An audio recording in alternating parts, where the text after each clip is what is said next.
I am very honored to be standing here today giving the farewell speech to my fellow graduates. Hey guys, we made it. Now before I start, I want to apologize to a couple of you because, unlike I told you, I will not be giving Troy Bolton's exact speech from High School Musical 3. I was going to, but nobody came up to Troy Bolton, so unfortunately you're just going to have to deal with it. Now when I first started thinking about this speech, I had no idea what I was going to say. I could stand up here and give you all tips and advice on how to succeed and where to go from here. But unfortunately, I have just as much life experience as the rest of you, so I can't really tell you anything. So that plan was out. I could stand up here and tell you that you can do anything you set your minds to if you work hard enough. But I'm not a motivational speaker, so I'm not going to do that. If you want a motivational speech, go on YouTube or something. I could stand up here and read you all the places you go. It's not here. Unfortunately, because when I went to the library, I found out that Officer Miller had already checked out every single Dr. Seuss book. I don't know what it is. Man loves Dr. Seuss. So instead, what I'm going to do is take time to reflect on what was the roller coaster ride that went coast. Now let me elaborate on what I mean by roller coaster ride. As a whole, seniors are very bipolar. We go from being overwhelmingly happy and excited to just flat out miserable. And by the way, nowhere else are these emotions more clear than on Twitter, because in today's society, apparently, if you don't tweet your emotions, does it even count? The most common lie you get going into your senior year is that it's a piece of cake. Honestly, I thought it'd be easy as being Dr. Cooper's hairstylist.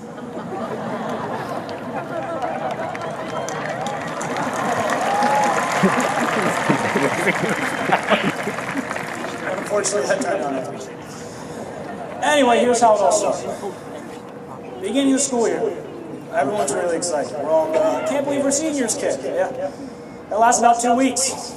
Then the middle of September hits, and we realize, wait, we actually have to do schoolwork, and that's a real bummer. Then we hit October, November, the fall, whereas the girls have renamed it Pumpkin Spice Latte and Hug Season. These months seem to fly by.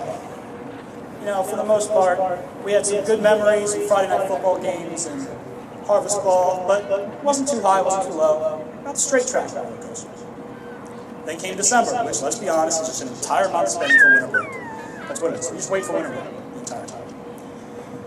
These days are the most exciting parts of the year. You know, can't believe seniors halfway over, something like that. Then we come back. January, February. I'm just going to chalk those months up. It's too cold to remember. I don't know. You made it through. Congrats. That's what counts. Then came March, which only means one thing. Disney. Yeah. You get to go to Disney. You get to go to Florida. It's 80 degrees. It's happy. Then you come back to Philadelphia. It's snowing. Yeah, remember that? It snowed. Yeah. Then some of us are lucky enough to go to Europe, the music department. That's real fun. Then you come back. Then we hit May. We get to prom. Prom is the pinnacle of senior year. Everybody's having fun. You think you're done, but oh, you're not. No, you're not. Those last weeks we went through in May were some of the most painful things we ever had to do, weren't they? We straight up crawled to this point. Just so everyone here gets a true idea of what the last few days of senior year are like, I came up with the top 5 quotes that seniors say in May. And I need a little audience participation. If you've ever said these, I need you to raise your hand. And teachers, if you've ever heard any of your students say these things, you need to raise your hand too. Number 5. Are we doing anything today? Number 4. Do we have to do anything? Number 3. I don't want to do anything. Number 2. I want to go home. Yeah, some of you are thinking that right now, aren't you? Yeah. Number 1. Why are we doing this? Yeah, that's a real question, isn't it? We've been asking that since 1st grade. Why? Why did we just spend the last 12 years of our life in school so we could come up here and get a piece of paper? It wasn't so that we could learn that the mitochondria is the powerhouse of the cell. It wasn't so we could learn that the atomic number of hydrogen is 7, or that Columbus sailed across the ocean blue in 1942.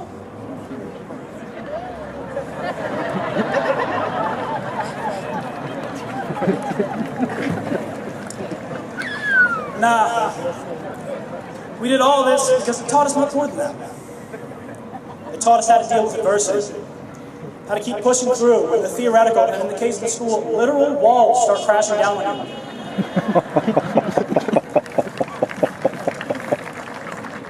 It taught us how to think for ourselves and develop our own opinions, which we can later share on Twitter. And most importantly, it taught us how to develop relationships and work together. Think back on your high school career. Think about the number of times that someone sitting on this field helped you out. That's what high school is about. Working together. There are over 7 billion people in this world.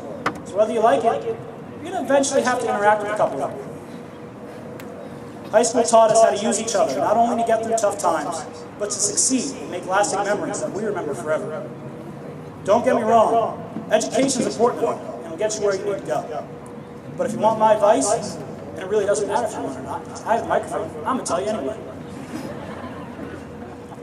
Never be afraid to ask for help in life, and always be willing to give help when asked. Our greatest resources are each other, and it's okay to be focused on yourself, as long as you're aware of others around you.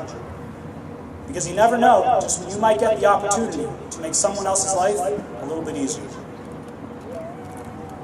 I'd like to end today with a quote, because apparently it's required in my speeches. I had two quotes prepared for all of you. One was by the great American Benjamin Franklin. The other, the great modern poet, Miss Nicki Minaj. But since the superintendent is here, I'll go with the one that he wants to hear. As Nicki Minaj once said,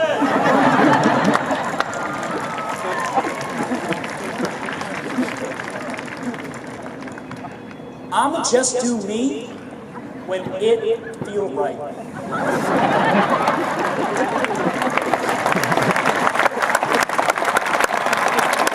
So all of you remember that today when you leave here. When things get tough and you don't know what to do, you just do you when it feels right. Thank you and have a pleasant evening.